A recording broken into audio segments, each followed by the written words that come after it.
seconds.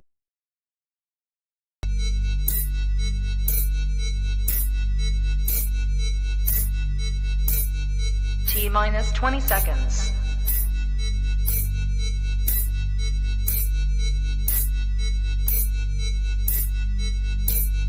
10, 9, 8, 7, 6, 5, 4, 3, 2, 1.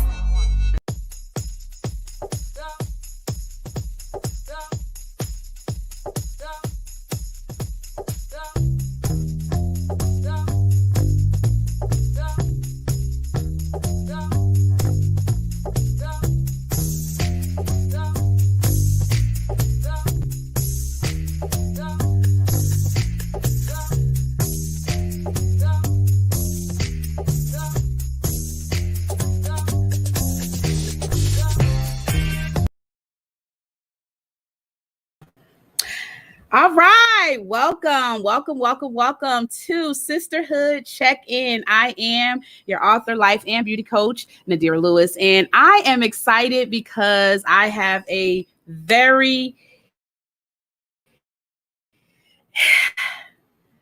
I'm anticipating this interview with our guest, Kieasha Hill, and I'm excited for you guys to meet her. I'm excited to dialogue about her life and all the wonderful things that God has done in her life. So I want to take the time to tell each of you, thank you for joining YouTube. Please make sure you click the subscribe button and make sure you hit the notification button so that you can be notified every time we upload a new video. If you are watching us via Facebook or Instagram or Periscope, make sure you click like and share if you've been blessed by the content you've been receiving. So I hope you guys are having an amazing week so far. I certainly am. I'm excited.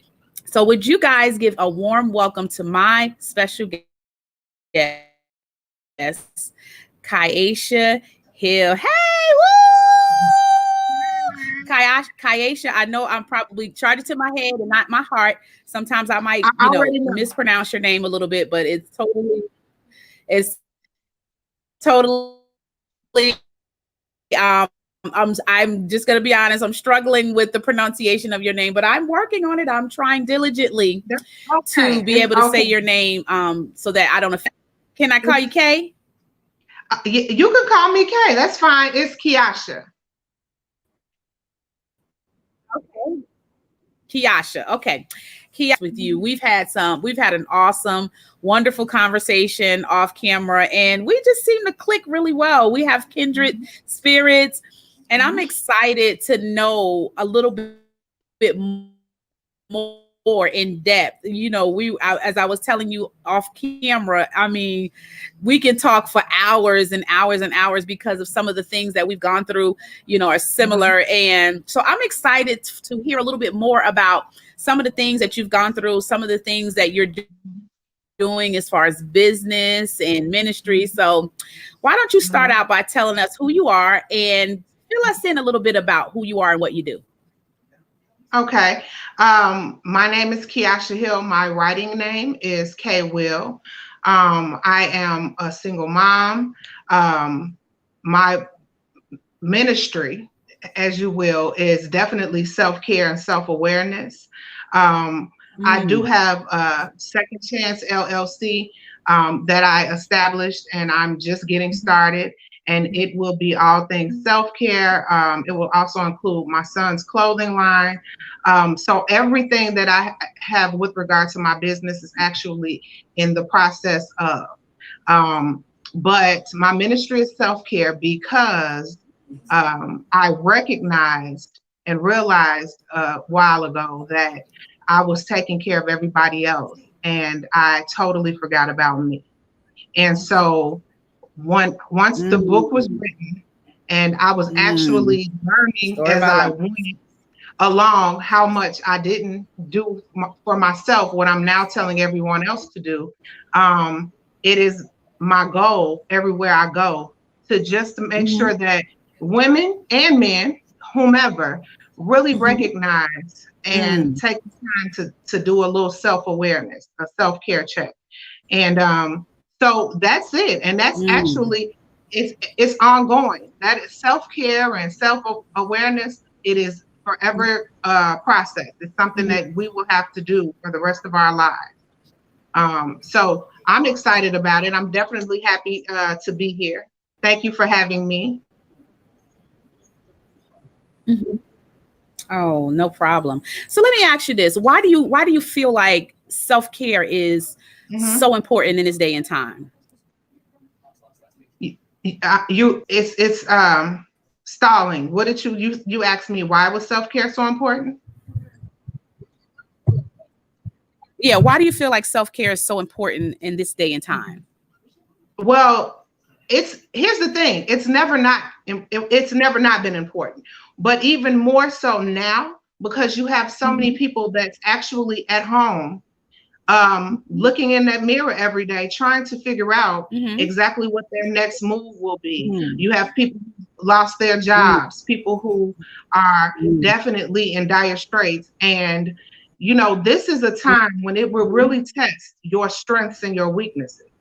And so now more than ever, people definitely need to Mhm. do I agree. self inventory and Yeah. really figure out what makes them tick. You Mhm. have people who have lost their jobs, so now you have to decide, okay, do I have the entrepreneurial spirit? Do I want to go back to work? All of those things start from really figuring you out Mhm. and figuring out what you're made of. So definitely now is the Mhm. time when it's almost like we have a magnifying glass on our souls at this point. Mhm. Mm. I think too, it's important too. The importance of having self care is because I think it kind of helps us understand a little bit that it helps us understand that we're important too. We are really, especially as moms, we do such a great job taking care of everybody else. We do such a Mhm, great job of taking care of our husbands, mhm, our children, taking care of things at the job, taking care of things at home. And then we wake up one day, our kids are gone, you know, yeah. and we're looking in our, and it's like, okay, what do I do now? What have I done with myself? Mhm, Because I've spent so much time in mommy mode and in wife mode that I've mhm, kind of like lost myself. And I understand that.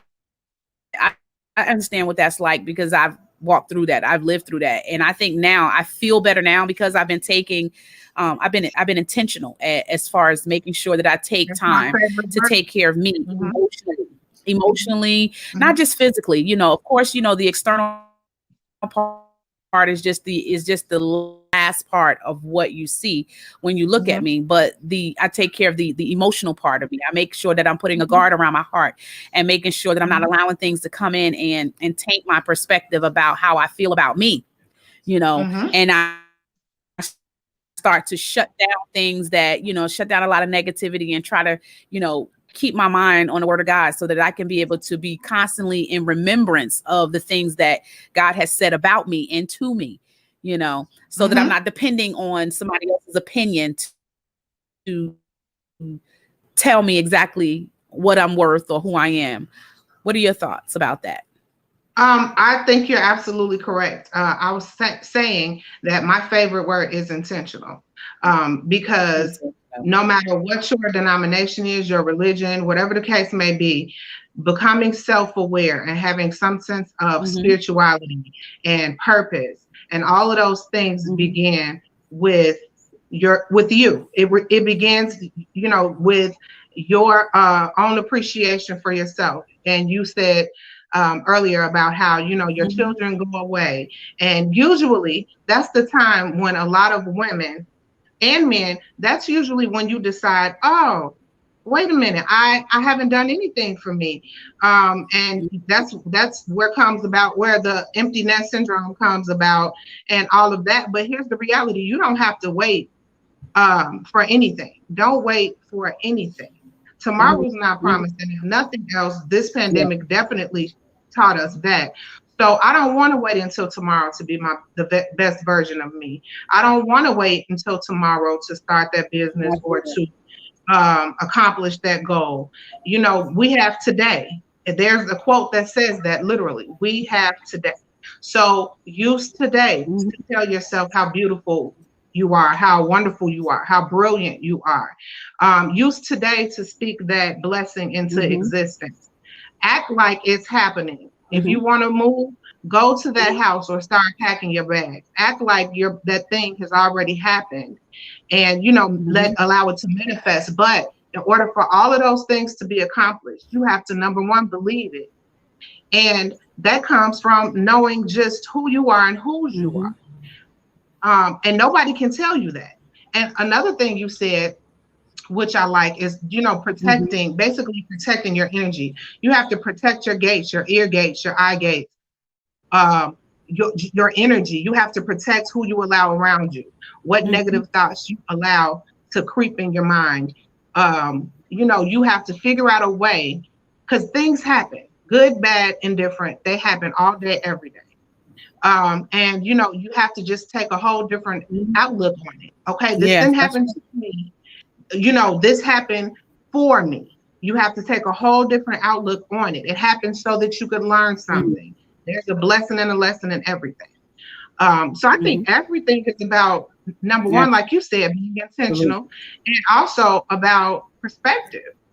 You can choose to look at Mhm. everything with a negative connotation, or you can Mhm. choose to look at it with a positive outlook. That's up to us.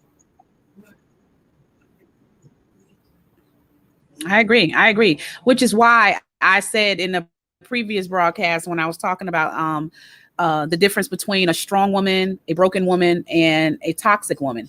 And I think we're all striving to be that healthy woman, and whether it's Absolutely. for ourselves or for our family. But I think we have to, I think we have to be intentional as far as taking care of us so that we can be better Mhm. caregivers for not just only the people around us, but for us. And I think sometimes there can Absolutely. be a unbalance because we start to feel like that we're being selfish when we're taking Mhm. care of us, and we start to feel like we're taking away from our family. But actually, when your children see you healthy, when your husband see you doing things to take care of your mind, take care, because we're like the backbone. We're the Absolutely. what's that saying? Said the man is the head, but the woman is the neck. you know, Absolutely. well, if you have a strong neck, what I'm saying, then you can support the head, in whatever Mhm. direction that it goes.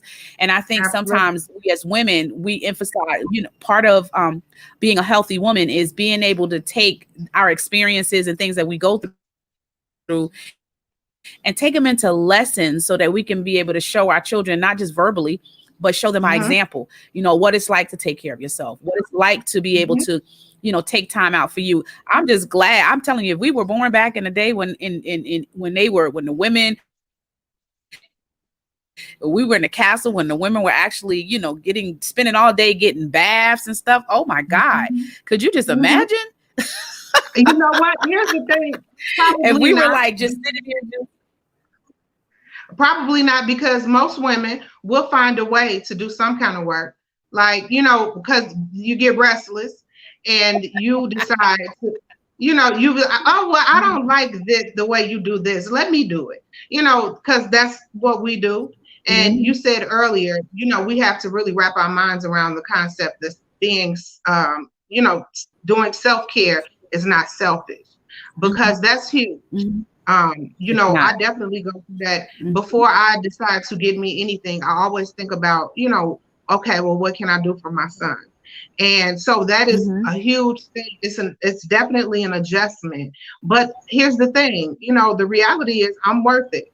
I'm worth anything that I decide to do for me. I'm worth any dime that I decide to spend on me, because, I definitely put in Mhm. the Mhm. work as far as being a mom, being a Mhm. provider.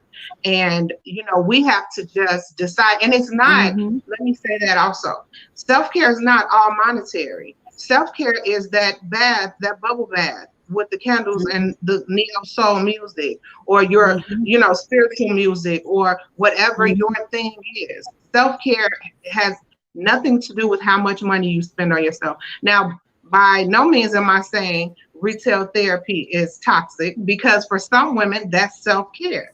But you just have to figure out Yeah. whatever works for you. Men too, you have to figure out if sitting Yeah. down watching a game with your feet up is self care. because they need to do it as well. But whatever that thing is, you definitely have to put it into practice and do it consistently.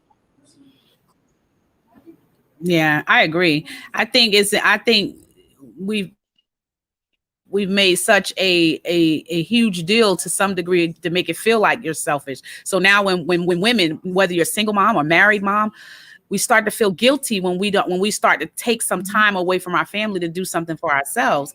But I have learned Absolutely. I feel better when I take care of me. My Mhm. kids are healthier when they see me healthy. You and I talked Absolutely. about earlier, you were saying that you were talking about earlier when we were talking, you were talking about some things that you've done collectively with other moms. Why don't you share some of the things that you've done, which I thought was pretty amazing as you was explaining like some of the things that you've done and some of the things you've gone through and how you've connected with other women to kind of help them on their journey too. Talk to us a little bit about that. Well, I was mentioning earlier how the book came about. And I was saying that my best friend and I, we are single moms, and we used to be each other's support system. If I didn't have it, she had it. We watched each other's kids, whatever the case may be, whatever we needed to do. And it's still like that to this day. Whatever we needed to do to make sure that each other was okay, we did that. And so in doing that, we decided to Yeah. do a 30-day fast. And that's how the book essentially came about. We did a 30-day fast, and someone suggested that we turn it into a book. Well, my friend definitely was not on board. She was like, no, thank you. But she also told me, I support you. And so she helped me, do my edits and things I needed to do to make the book come to fruition.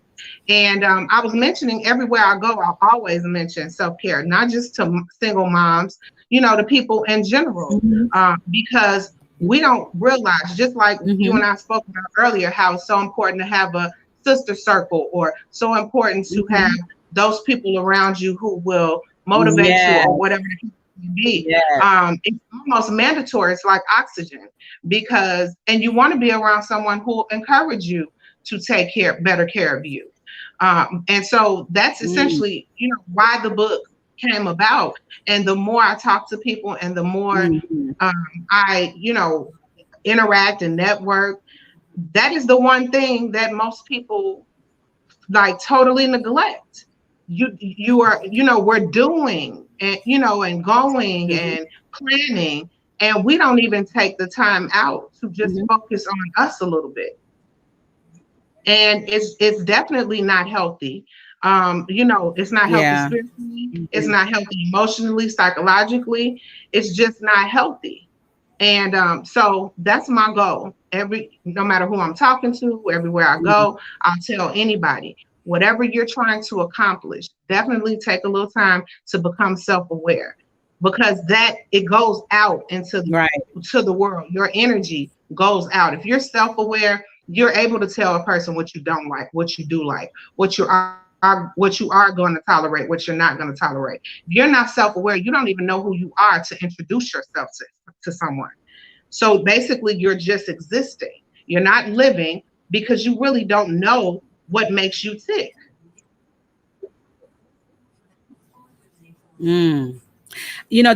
As you're talking, I'm thinking, I'm looking at the scripture in Mark chapter 6, verse 31, and it says, and he said to them, come away by yourselves to a desolate place and rest a while. For many were coming and going, and they had no leisure even to eat. We don't realize how important rest is. We've articulated rest in only one format, as in sleep. Right. But you can be sleep and not really rest, Absolutely. I don't and always get a total of 8 hours sleep. I don't get a total of 8 hours of sleep in a day, because I'm always, doing something or working or doing something. I don't get 8 hours, but in the hours that I do get to sleep, there are a lot that I do get rest. And think about Jesus. Jesus took time to steal away to rest. I think when we realize that there's something that happens in the natural to your body, even when you are asleep and there's healing that takes place in your body when you're resting. And I think we think that we can just go. We forget we're in this body is flesh, Absolutely. and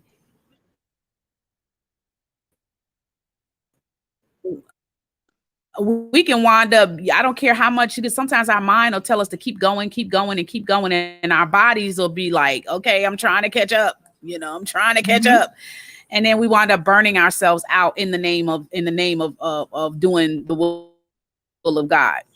And I'm so against it. I learned that early. I remember I felt like I just do. I want to do the will of God. I want to be obedient. I want to do. And I literally, as a mom, was getting burnt. I wasn't even burnt out from being a mom. I was burned out from just trying to do what I thought was the will of God.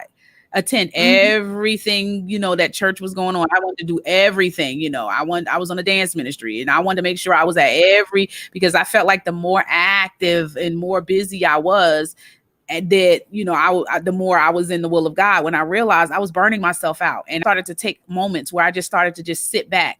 And I remember one time I was getting ready for church. This was like many, many years ago. I was getting back to church, getting ready for church. And I felt like I just needed that moment to just be still and don't do anything.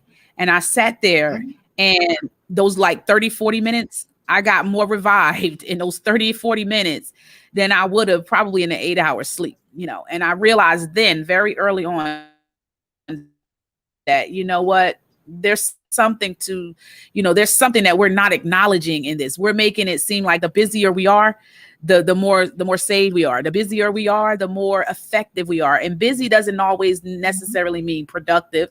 Busy doesn't always mean effective. What I learned effectiveness, as far as my interpretation, is being at a point where you're living in the reality of your truth. You're living in the reality of where you are, and being able to help others process through that. That's when I started to realize, okay, you know what?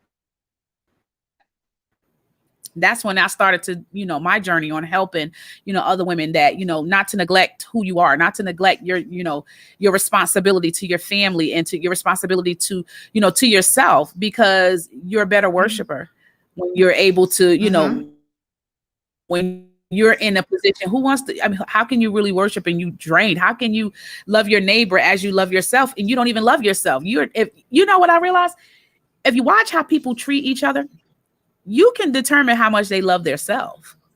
Because if Jesus said, love your neighbor as you love yourself, if you don't love yourself, then how can you effectively love your neighbor? We think that it's selfish to love ourselves and to talk about self-love. Self-love is not about just loving on you in a conceited way or in an unbalanced way. It's in a necessary way. It's in a needed way. It means understanding that I am important, and in order for me to be healthy, I have to do it. For each person is different. Wouldn't you agree? Absolutely. Well, I totally agree. I wanted to go back to something you said earlier. You were saying, you rarely get 8 hours of sleep. A lot of people rarely get 8 hours of sleep. And here's the thing: you can have 8 hours of sleep and still wake up and be exhausted. Usually, the reason why people don't sleep well, can't sleep well, is because it's not your body that's constantly moving. Your mind, your mind is constantly moving. Your mind is constantly working, constantly thinking about what you have to do tomorrow, what you have to do next week, what bill is due, what did I forget to turn off? All of those things. Your mind is not resting. Hence the Bible verse: peace, be still. Just be still. You have to allow yourself to totally be still. That's why you have people who meditate. Whatever your thing is, you have to definitely spiritually center not only your body, but your mind. You have to really get engaged within yourself. And just another point that you mentioned, you said, look how people treat each other. And you can tell that people, don't love themselves. Absolutely. You teach people how to treat you, and you are who you attract. And so if you have no idea who you are, and you have no clue how to love you, then how can you explain to someone else? As a matter of fact, when you love you right, you don't have to explain to anybody else anything, because they're going to feel it. They're going to know that you require a certain type of love. They're going to know that you require a certain type of respect. And so you're going to ooze that, no different than when you are negative or toxic. You ooze those same that same energy. But I just wanted to piggyback off what you said. In order to get the rest that you need, you have to be still, psychologically, emotionally. You just have to be still and get to know you. And there is no button, self-love button. Oh, let me push it. I got it. Okay, I got it together. No, there is ongoing, is ever changing. What you want and desire and who you think you are today is not going to be the person that you are next year. It is an ongoing process, but you definitely need to be intentional about succeeding at it. You, like you said, the body is flesh. You are only going to be one you. This is it. And even if I've said this before, even if you believe in reincarnation, you're not coming back as you. So you only have one opportunity to get this thing called life right.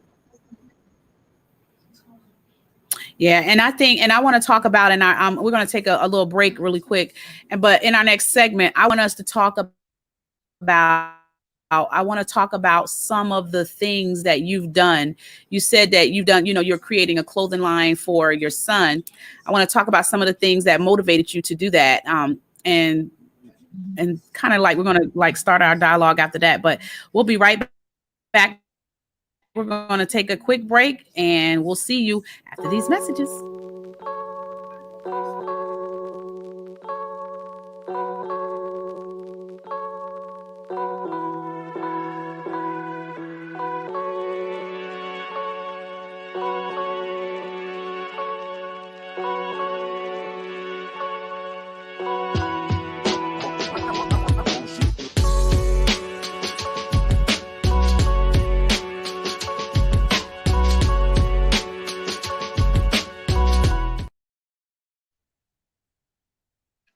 All right, and we are back with my special guest, Miss Kieasha Hill, and she is an author, a life coach, and a motivational speaker. She's here to help us with some of these self-care.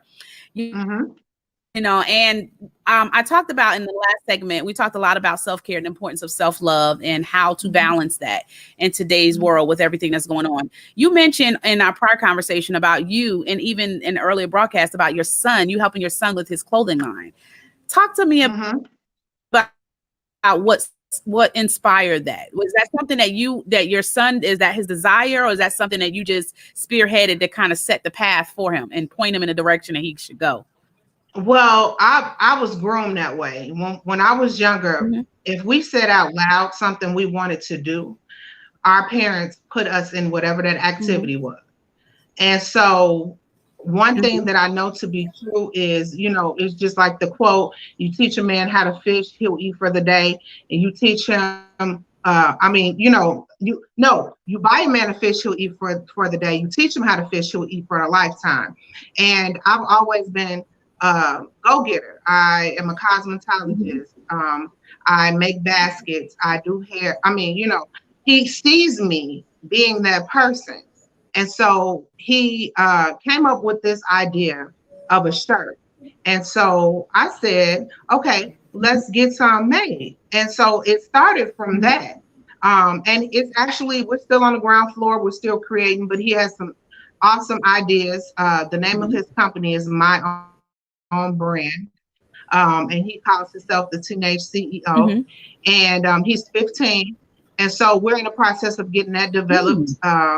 But my objective was to show him when it's time to make decisions on shirts, it's time to talk to people, I let him handle it, because I want to groom him and get him acclimated to handling his own business. And even financial literacy. What do we do with this amount of money? Things of that nature. Things that, to be honest, a lot of us totally missed and didn't get until we were adults, because nobody taught us. And so Even if, like I say this all the time, a lot of the things that we do right now for as far as being entrepreneurs, if your goal should be for it to benefit your grandchildren, your goal should be, I'm working hard for it to benefit the next generation, because my objective is to leave a legacy, even if it's only in words. If it's my book, that's my goal. So I can't tell him anything, because children do not do what we say, they do what we do. And so I want They do him what we to do. see me. Absolutely. And so I want him to see me. And here's the thing, he is a teenager with a capital T. He still makes all of the same bad choices that other teenagers make. However, when he gets older, it's just like they say, when you take your children to church, God will always be in them. When you get older, you will never be able to say you don't know what you're supposed to do. You don't have morals, values, code of ethics. All of those things were definitely instilled in him. And I definitely challenge a lot of parents, if your child has something that they're good at, something that they want to do, if you are able, definitely help them pursue it. I took him to an interview. He did an interview about his clothing line last year. And while we were sitting there, not to get off topic, but it's important, while we were sitting there, another young man was next to get his interview. And when we left, he pulled my son to the side and he said, you have to appreciate your mom, because a lot of us don't have support. And that thing moved me, because, I thought about how very important it is. And see, here's the thing, to turn that all the way around into self-care. It is so very important for us to take care of us, so that we can have all of the armor we need to go out there and help our kids fight the battles, to help to have our significant other back when they say, hey, I need help with a business plan, or hey, I need this from you. If we don't have us together and our inventory intact, we can't be that for everybody else, because then you start to break psychologically and emotionally, because you're pulled in too many directions.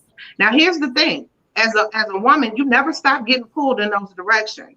But when you're self-aware, or you're being intentional, you'll say, hey, I can't do it today. Your no's will mean no. I apologize. I'm unable to do that today. I might get with you next week. I may not be able to. You start to really realize what you can handle and what you can't. And it's okay. I think too, in self-care, you have to learn the power of sometimes saying no, Yeah.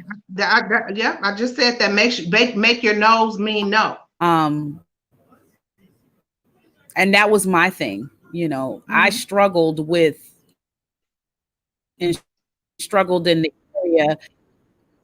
I struggled in the area of saying no, because like to feel like I'm disappointing anybody, or feeling like, I'm not living up to somebody's expectation, or somebody's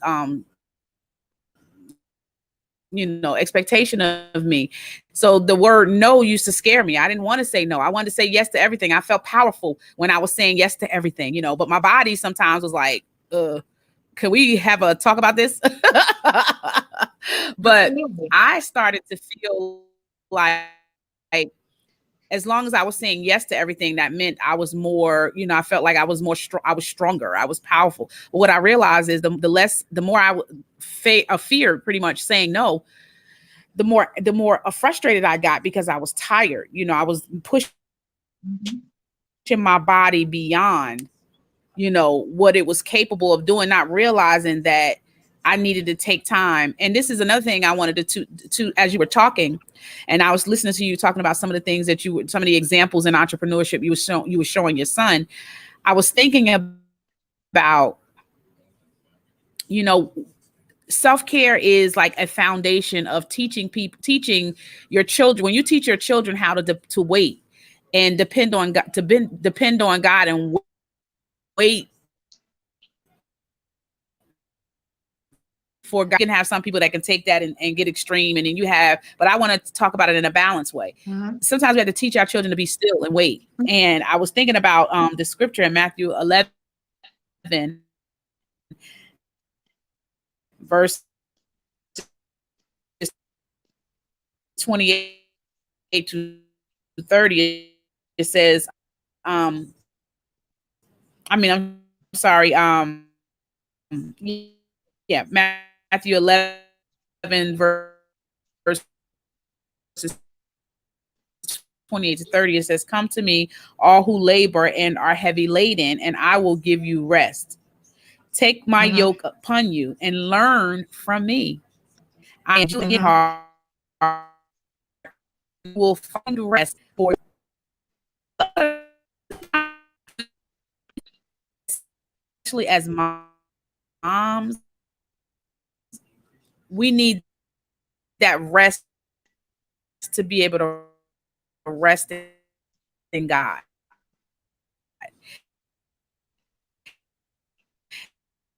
And sometimes resting in God means taking a break. We feel like as long as we're doing, and at a moment when you're resting, you're not always in control. Always fight to be in control. What are your thoughts Mm-hmm. about that? Well, here's the thing. I'm transparent, and I am my astrological sign is Taurus, so I definitely have control issues that I'm trying to work out. So I think that by all means, you are absolutely correct. Reality is that most things you have absolutely no control over. The things that you do have control over, you Mm-hmm. modify those things, you adjust them, you fix them, you correct them. But the things that you don't, you literally have to just be still and Mm-hmm. know that it's taken care of. One way or another, here's the thing, the outcome may not be Mm-hmm. positive, but the outcome is definitely for the greater good. So you have to just, trust that things will work out for themselves. And, like you said, a lot of moms, I don't necessarily want to always make it about women, but it's true. A lot of moms, we do not even allow ourselves the opportunity to rest, to say no, to, be okay with disappointing people. And, at the end of the day, high blood pressure is real. Heart attacks happen.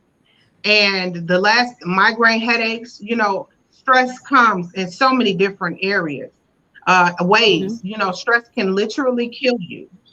And so if you don't get a handle on that as soon as you can, figuring out what works for you, what doesn't, what overwhelms you, what doesn't, what things do you have to say no to, what people do you have to alienate yourself from or isolate yourself from so that their negative energy does not absorb into your, psyche and your energy. You have to do whatever it is that you have to do in order to Mm-hmm. maintain your emotional health, your psychological health, your physical health, all of those things.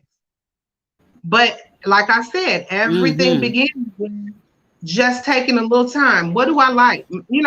Jot it down. What do I like? What don't I like?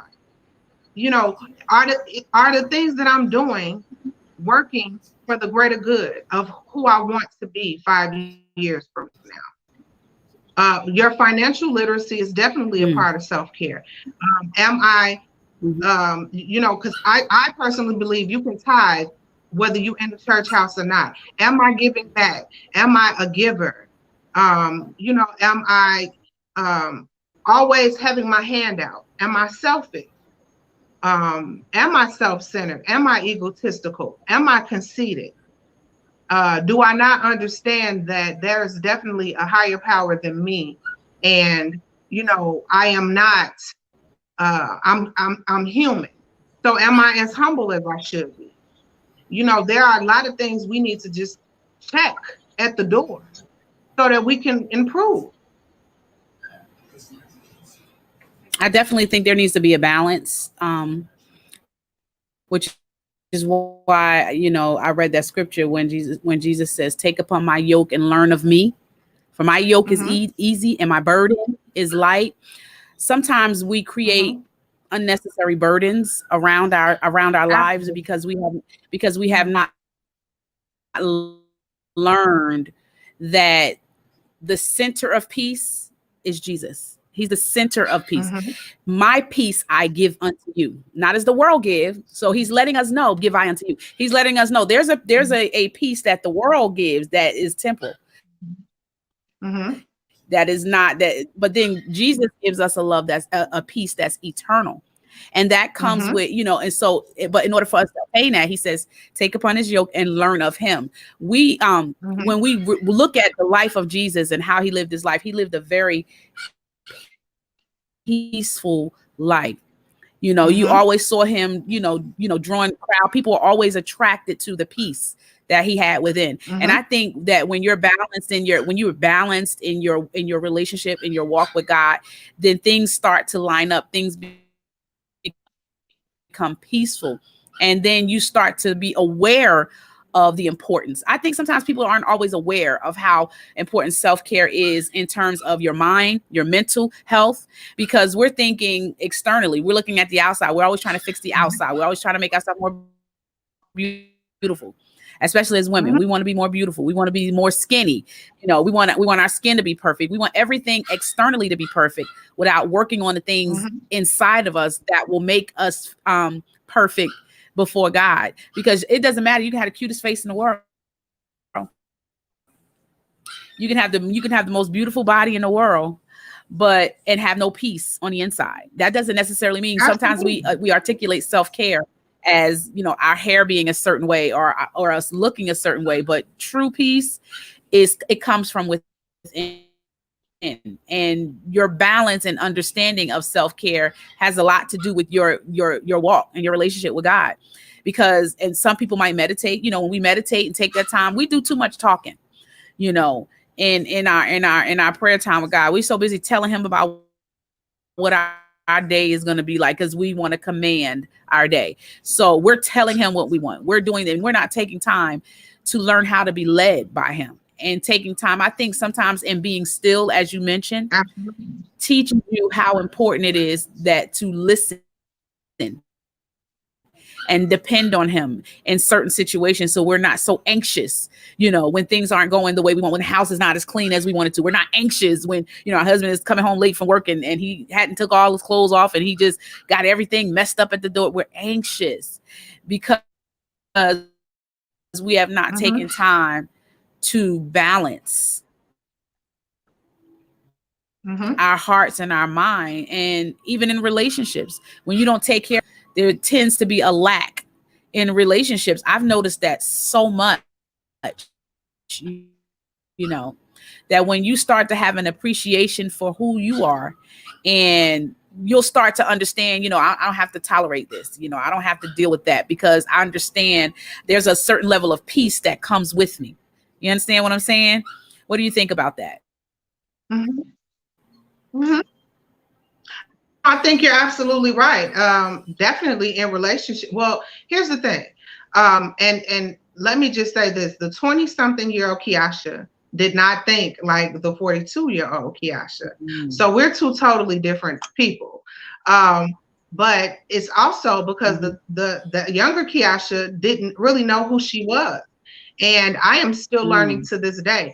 So when you really understand who you are, you definitely have expectations of yourself first. And then all of that will kind of spill over into your relationships. And I think that you're absolutely correct. You can't, you'll love a person when you really know who you are. You'll love a person for who they are, but you'll also be able to acknowledge this person cannot love me the way that I need to be loved, or this person, won't reciprocate whatever it is that I can bring to the table, and you'll be okay with that. People that aren't self-aware aren't, they'll spend a lifetime with a price tag on their forehead trying to prove to other individuals that they're worth it. And that all of that is just a sheer lack of self-awareness, a sheer lack of self-confidence. Because at the end of the day, nobody should love you more than you do. I mean, you shouldn't expect anybody to love you more than you do. You have to love you the most. And of course, definitely God, definitely a higher power. That's your first line of defense. But after that, how can you tell somebody you believe in a higher power and you don't believe in you. If they're relying on you for your testimony and you're severely broken and they can see it, then how can they trust what you're saying? Because a lot of times people don't realize, I don't care how beautiful you are and what kind of makeup you have on, or for men, how handsome you are. If a person is truly self-aware and they definitely have the ability to see, they can see all of those invisible scars. People can see it, no matter how much you try to hide it. People can see it. And so that's why it's so important for us to really try to make ourselves as whole as we can, even before entering into relationships. I agree, because I think that if you don't, there's always going to be a challenge to be authentic. And I think part of self-care has a lot to do with authenticity. And I want to talk about that. We're going to take another quick break. And when we come back, we're going to open up the lines and we're going to read, because we have a few comments. People are responding to us, and we're going to go over some of those comments. But I want to talk about that, the being authentic in the midst of taking care of yourself and how that affects it. So make sure if you guys are really enjoying this, we love to hear your comments. We're going to read your comments in the third segment. We appreciate you that are here and those that have stayed during the whole broadcast, but make sure you stay tuned. We're going to be back right after this. Good afternoon. Good evening for some. Good morning to others. I wanted to take a moment to give a quick moment of wisdom when it comes to the area of your mind. It's not a matter of what people say you are. It's what you say to yourself. The more you take time to affirm who you are, the less fear has a chance of choking you out.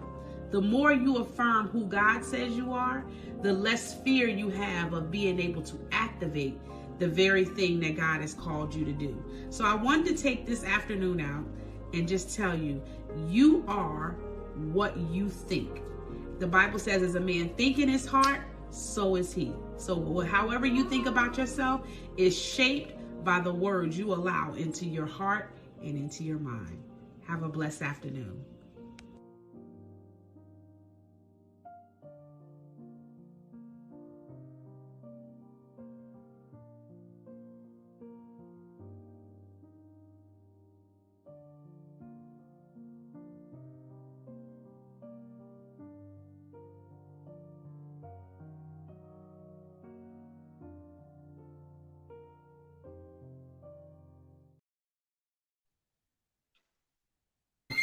And we are back with my special guest, Kieasha Hill, and we're talking about self-care. And I'm excited. I don't know about you, Kieasha. I'm just really enjoying this, this information that we've been sharing, and I'm soaking it in, even though there might be some things that we may know just from what we do, and things that we've learned. I'm soaking it in. I feel like I'm learning some new stuff. I was talking about in the last segment. The challenge of being authentic. I'm putting together a course right now, and with this course, I'm going to show people how to live authentically. And I believe that people struggle with living authentically because not only do they not know who they are, they're not comfortable in what they do know about themselves. And so I believe the more we help people. No, go ahead. Go ahead. Okay. I believe that the more we help. No, go ahead. Okay. I was going to say there's a delay, so I don't want people to think we're crazy. I was going to say that you are absolutely right. Being authentic, here's the thing. It is definitely a project. It is not something that everybody knows how to do. And because I'm always like surprised when I hear people say, "Oh, I love your personality. I love how, transparent you are." And I'm thinking like, I'm being myself. And I didn't even realize, just how many people are living in this facade of whatever that, whoever they are. And here's the thing, it's free. That's what I want people to understand. It is absolutely free to wake up and love you and be totally who you are and feel how you feel and think how you think. And I know we have social media. We're in a world where everybody's opinions, is Oh, we're yeah. bombarded with everybody's thoughts, actions, and opinions. Mhm. And at the end of the day, if for no other reason than just that one thing, you have to really take self inventory and get your mind right, so Mhm. that you can be authentic.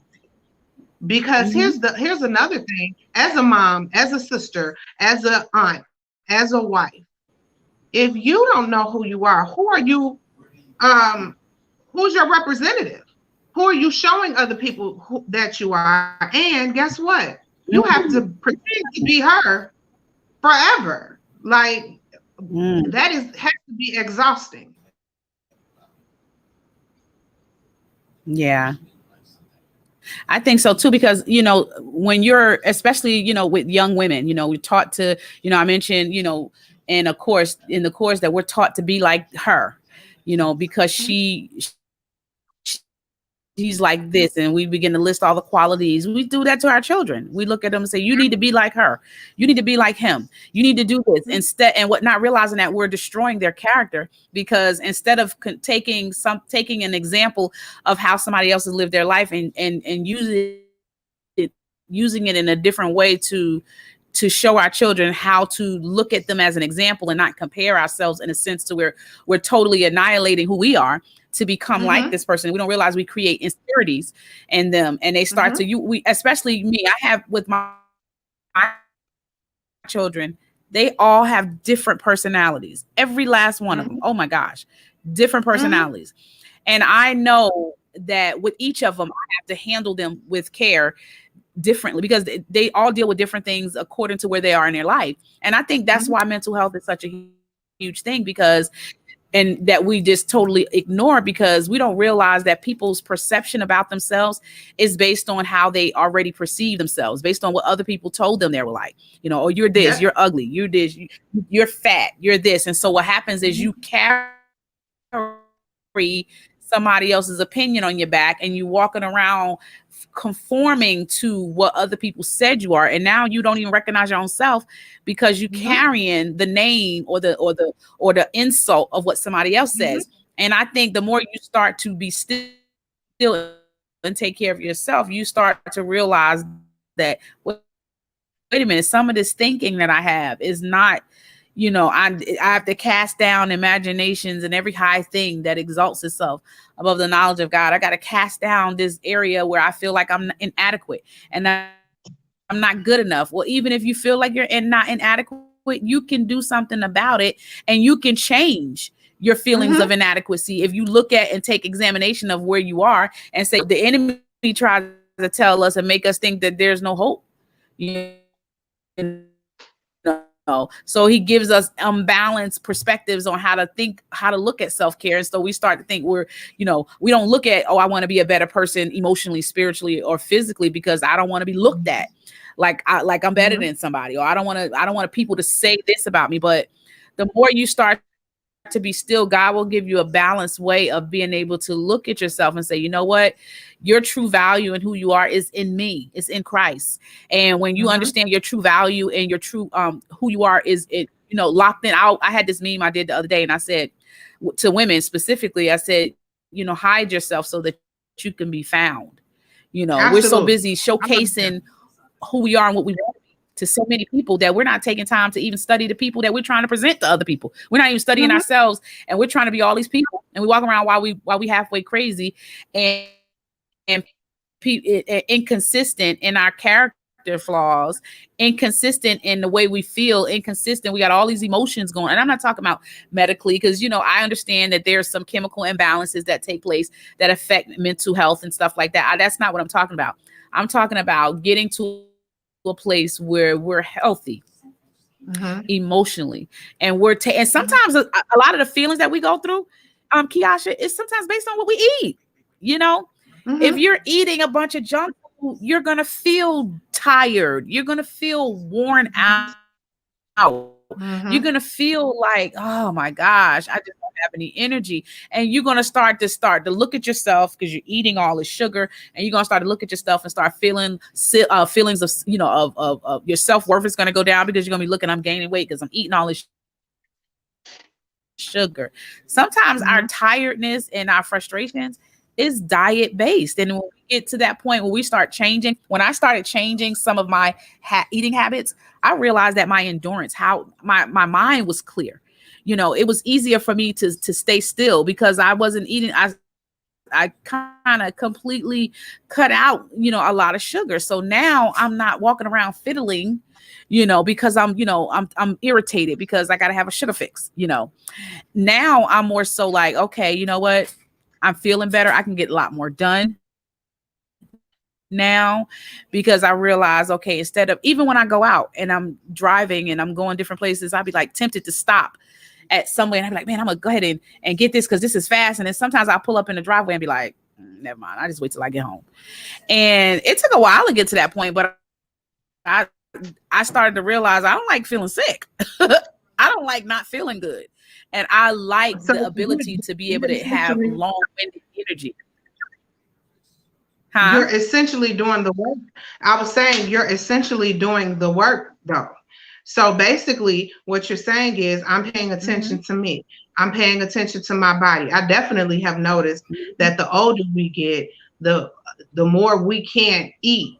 Certain things don't even agree with your body anymore. Certain fast food, things that are greasy. And, when we were younger and our parents used to say, oh, you're eating all of that junk food. We were like, I can eat McDonald's for the rest of my life. And at the end of the day, the reality is, your body is like, no, this is not, we don't even operate like that anymore. But it's not, it's definitely what you eat, what you put inside of your body. It's what you put inside of your head. It's everything. But I like that you mentioned that because that's you. That's an example of you doing the work. You figuring out what works for you. You figuring out, okay, sugar does not work well for me. That's no different than people who are, have gluten intolerance or whatever the case may be. Those things, you have to be paying attention to you in order to even notice that those things don't work for you. And that's step one. Right. You mentioned mental health. There are so many people with anxiety issues, depression, bipolar disorder, whatever the case may be. There are so many people that are undiagnosed right now for any, certain type of mental health issues. And, so that's a part of self-care, noticing that something's a little bit off and trying your best to correct it. That's a part of self-care or, figuring it out. I believe in counseling. I believe in, get you a life coach, get someone around you that, objective, really will push you to be the best version of you. Right. I agree with that because especially as African Americans, sometimes we tend to shy away from, counseling. And I agree with that because I think sometimes you need that objective perspective, to be able to help you. Coaches are there for a reason to help. There's a difference between coaches and actually counselors. Coaches stand, come up alongside of you and encourage you to go in a certain direction and to do some things for yourself. Whereas a counselor, sometimes they're good as far as, putting things into place and helping you strategize by kind of like, pretty much they're writing medications to kind of help you offset, some of the areas that you might struggle to pay attention to, where our job is we come right alongside you and encourage you and say, okay, look, we're going to hold your hand and we're going to help you go through this. We're going to help you make better choices. We're going to help you do what you have to do. We have a lot of people that are commenting. Antoinette, said to us, she said, "Good evening, ladies. Good evening, Antoinette. How are you?" And it's Good like, look like that evening. comment. It's the system is moving. So user that said, oh, she said, there it is. Good evening, ladies. And then we have another Facebook user that talks. She's agreeing to us when we were talking about the mind. Yes. Um, and then she says one of the subs we were talking about.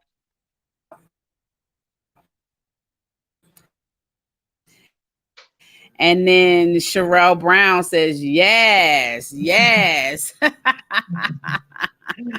Thank you so much for your comments. We definitely appreciate it. Definitely appreciate it. And I think that's of your mind. You have to guard your heart with all diligence.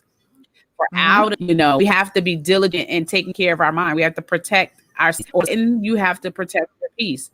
Absolutely. And that's something I'm learning to do. That's something I'm learning. If it's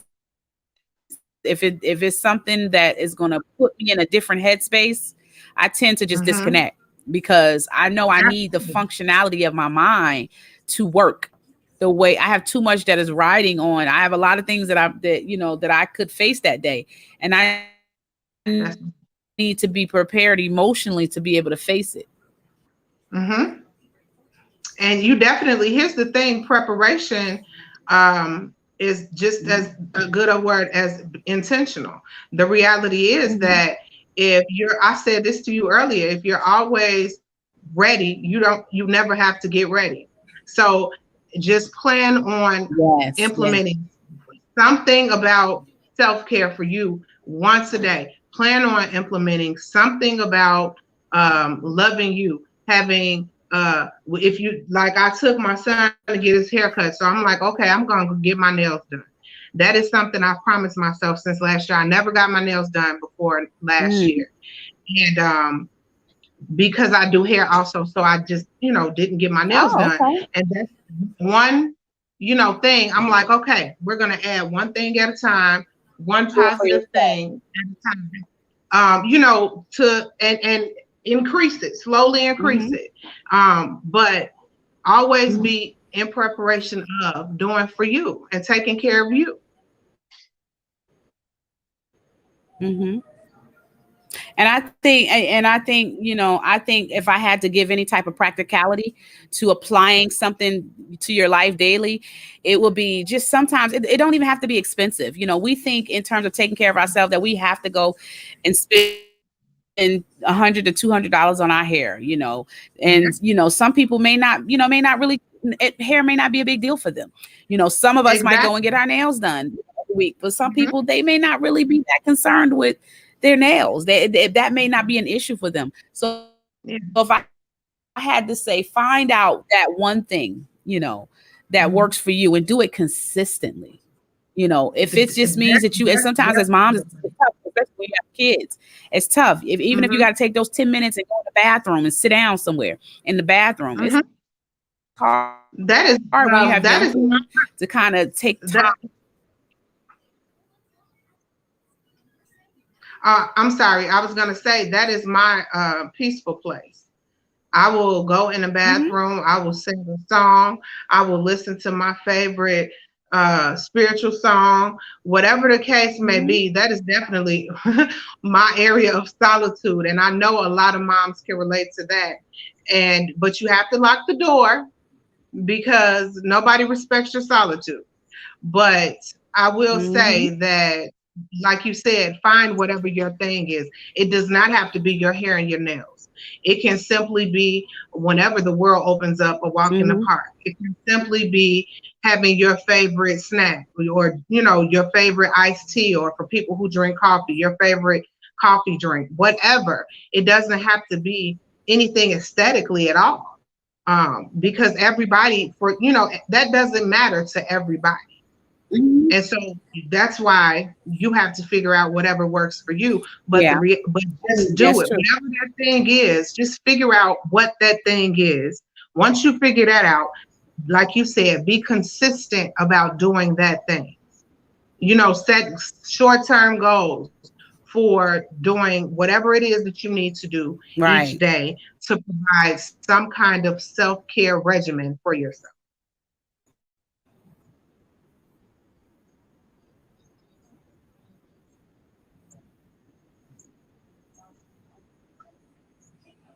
Yeah. And I think too, being at a point where you realize that, because a lot of parents might say, well, I don't really have this, or I don't really have that a lot of time because I have small kids, you know, that have, stair step children that just really desperately need this steps, or even know what to choose. What suggestions would you have Mm-hmm. For parents who for a have mom small that's in that children, situation? okay. For parents who have small children, it's here's I wish, let me say this. I wish that I knew what I knew when my son was younger. It's even more important because you are definitely pulled in so many different directions. Mm-hmm. It was important to me to be at every basketball game, whatever he was in, to be in the audience, to be, Mm-hmm. um, you know, team mom, and provide the snacks. It was just important for me to immerse myself in his life. And so the advice I would give is still be who you are as a parent, because our children only get one childhood. So I will never say, hey, take a little more time from your child. No, still give them everything, but there's still room for you while they're at practice.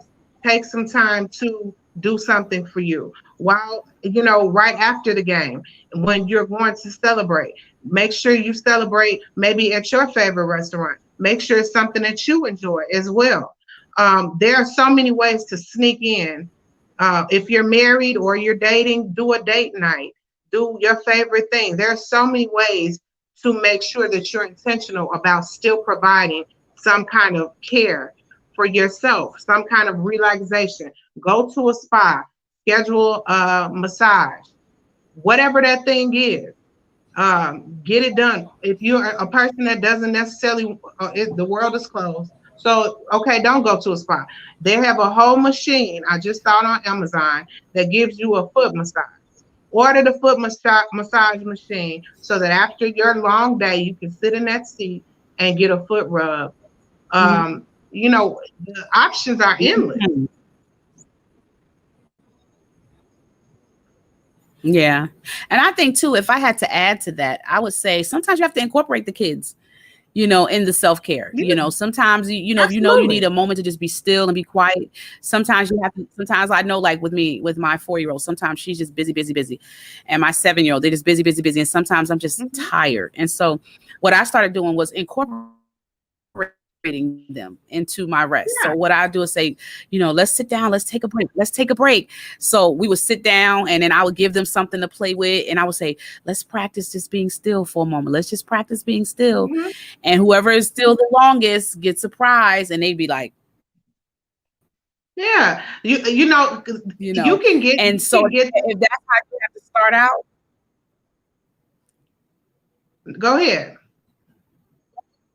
And if that's how you have to start out, until you can get to a place for those moms that don't have the help, because Mhm. some moms don't have help, and Mhm. they have to find creative ways to get that rest, to be able to get those. Because sometimes you can feel like you're going crazy. Sometimes when you have Yeah. toddlers running around the house, especially if you got more than one, and they're screaming, I don't know what is it about the girls and the screaming, like, Mhm. oh my I God, don't like have a good. my I don't girls, have they a just, good. and I just like, oh my boys, when I had my sons, they were very quiet. The most I had to deal with them wrestling and playing and stuff like that. Somebody getting hurt. Mhm. But girls Mhm. scream all day long. They scream if they're excited. They scream if they're hurt. Yeah.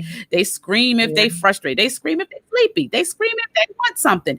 And it's like, oh my gosh, is there any other way to use? You can use your lungs in any other way besides screaming. Trust me, I can show you. So, and sometimes it Yeah.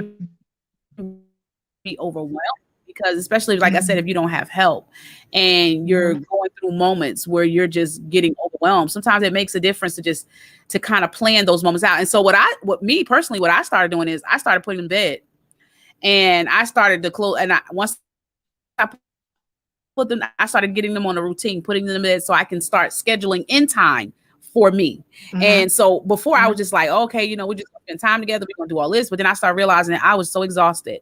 So I said, you know what? This is what I'm Mhm. gonna do. I'm gonna make sure that I put a routine in place. Mhm. So when I would get to the point where they come from when they would come from school, I would get them in, I would put them in their baths and I would feed them, get them to bed. And so now they're looking forward to that routine. Sometimes the more we put things in place and routine for them, they start to look forward to those routines, you know. Definitely. Yes, definitely. And so that's what happened to me.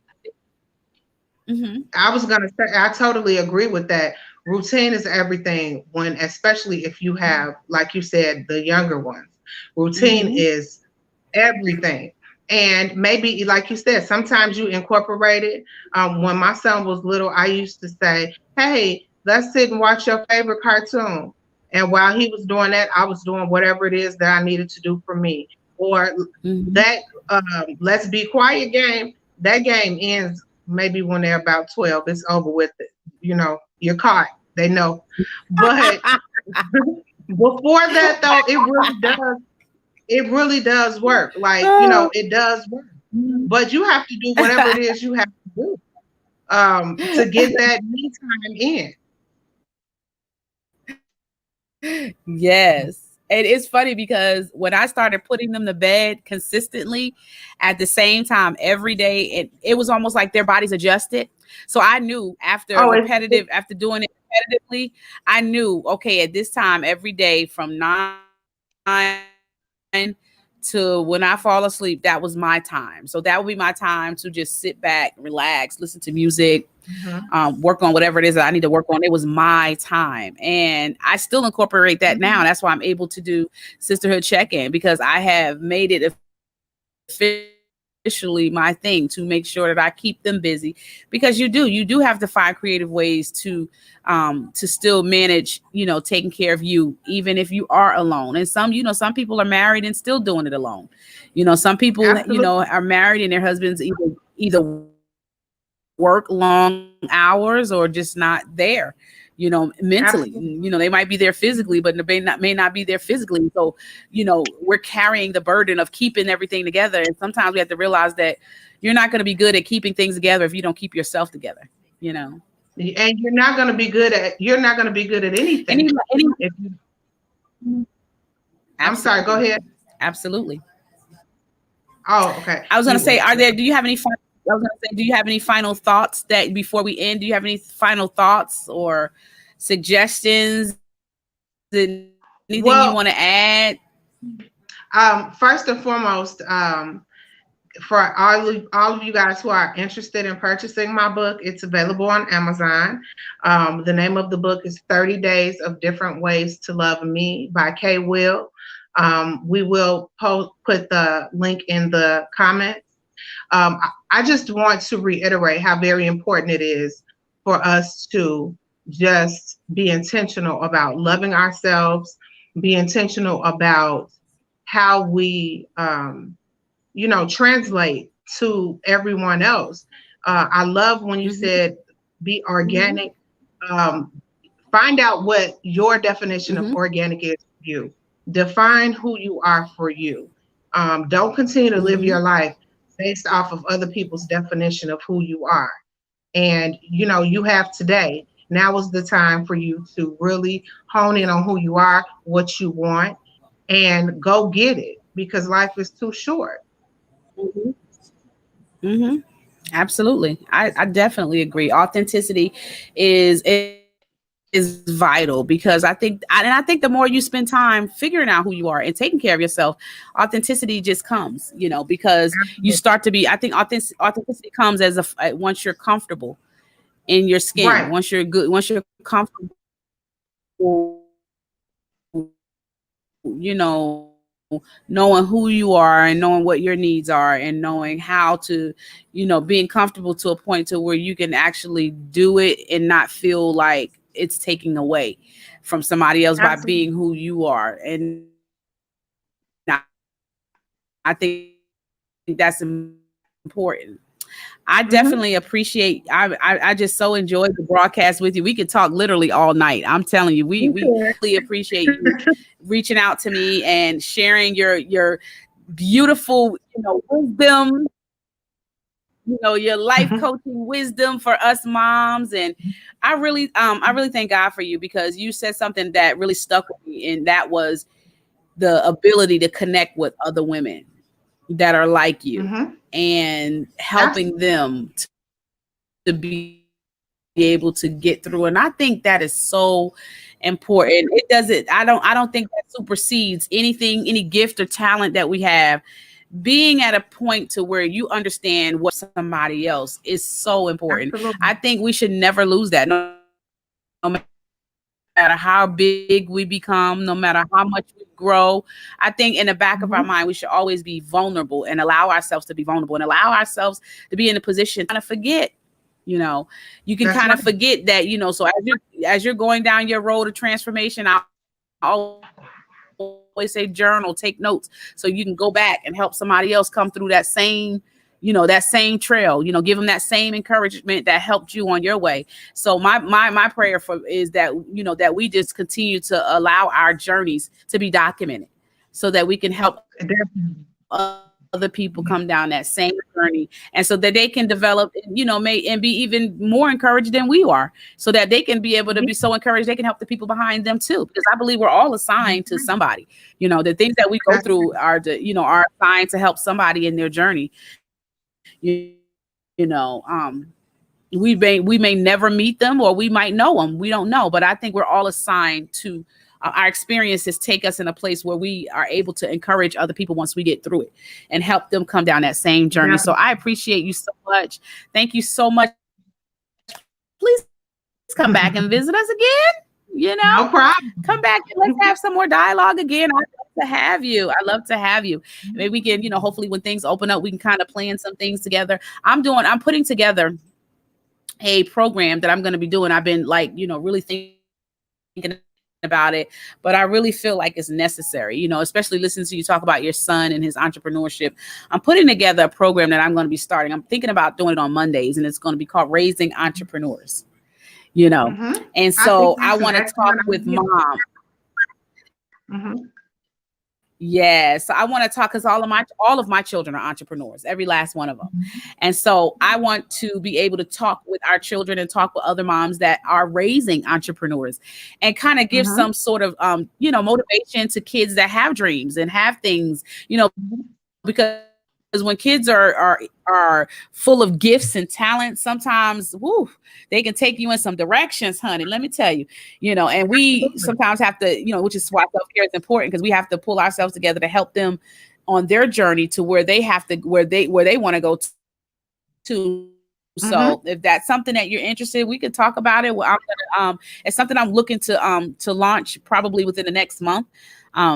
So I'm working on all the details and specifics, but I know it's going to be on Mondays. I want to do it on Mondays because Mondays the days that everybody dread. You know, Mondays the days everybody like, oh, it's Monday. So if I can give people a different perspective to look forward to on Mondays, I think it'll be good. And I did talk to my son, and I'm going to talk to my daughter to see if it's something that she may be interested in. And we can talk to other families that have children that are, you know, entrepreneurial, and just give some sort of sense of motivation to help, you know, other kids, and give them, because sometimes, you know, you come out the hood, you know, and we have another comment. Thank you, BFF. That's my BFF. She says, amen. Yes. I think sometimes this is the one thing that helped me, you know, when you growing up in an area where you don't get to have the exposure to see other people carrying out their dreams. It makes a difference when you get and you see somebody that's your peer, you know, you see them going towards their dream, and you see them moving towards a direction, and you like, man, it motivates you. And it makes you, it starts to spark and ignite something inside of you, and be like, man, if they can do it, then I can do it too. So that's pretty much the purpose, is to kind of reach back and kind of give some sort of hope. This show is to encourage and motivate women and moms. So that show, I'm going to really reach back and motivate the moms who do have kids that are dreamers, and you know, talk about different ways, and even offer resources to help them to fulfill some of those desires also. So we are definitely going to have to link up and kind of, and I would love to have you on the broadcast. I'm definitely down for that. That sounds very interesting, and it definitely will be beneficial for children who are entrepreneurs. So I definitely would be willing to participate in that. Definitely. Well, I appreciate it. Thank you guys for watching. so much. I don't see any questions in the comments. So thank you guys for everybody that has stayed on and continue to just support Sisterhood Check-In every week. I definitely appreciate you. I appreciate everybody that takes the time, whether you watch 5 minutes, 10 minutes, 30 minutes, whether you watching the replay for the whole amount of time. I definitely appreciate you. So I don't want to go without acknowledging that. So we will see you guys next week on Sisterhood Check-In. And again, thank you so much for watching. Thank you so much, Kieasha, for joining me. And I will see you next week on Sisterhood Check-In. Refugees, dirty. Oops, let's start it again.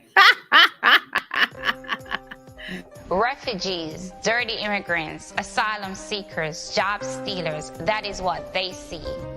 Beautiful faces, thick accents, a melting pot of culture, holding 3 to 4 jobs, back pocket of hopes and dreams, seekers of opportunities, that is what we see. I am Georgia Lawrence, the founding attorney of Georgia Lawrence LLC.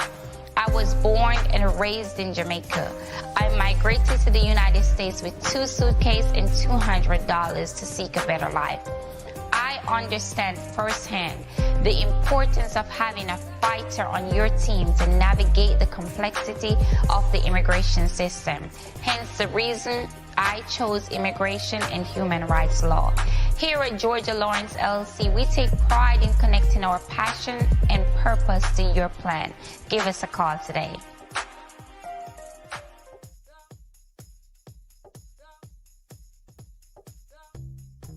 What's going on, guys? It's Daily Trades with Chris here. I'm hosting a 7-day webinar for you to understand how to trade the stock market, futures market, and the Forex market. This one particular trading strategy has 3 steps, okay? Very simple. All you have to do is look for a trade, place your trade, and watch your trade play out. In this 7-day webinar, I'm going to be going over exactly how to get into the market, where to get out of the market, where to set your stop loss, take profit, and you're going to have a risk management rule in place too as well. Now, this Z trade, in fact, just dropped 400 points on oil. If you do the math on that, that's about $4,000 just from one contract.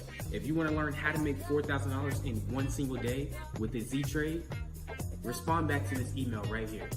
Comment below in this video, and I'll get back to you with all the information that you're looking for.